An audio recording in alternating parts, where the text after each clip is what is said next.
ইনকিলাব মঞ্চের মুখপাত্র শরীফ ওসমান বিন হাদি হত্যার মামলার প্রধান আসামি ফয়সাল করিম মাসুদ সহ ৩ জনকে রিমান্ড শেষে আদালতে তোলা হয়েছে।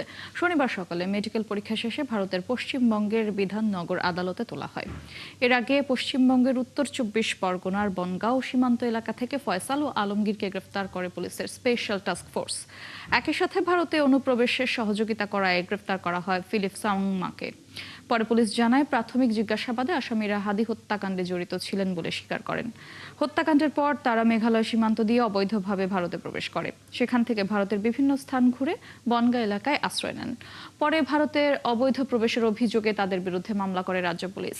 গত ৮ই মার্চ আসামিদের আদালতে উপস্থাপন করে 14 দিনের রিমান্ড আবেদন করলে আদালত তা মঞ্জুর করেন। এর আগে গত 12ই ডিসেম্বর ঢাকার বিজয়নগরে নির্বাচনী প্রচারের সময় শরীফ ওসমান বিন হাদি গুলিবিদ্ধ হন। 6 দিন পর সিঙ্গাপুরের একটি হাসপাতালে মারা যান তিনি।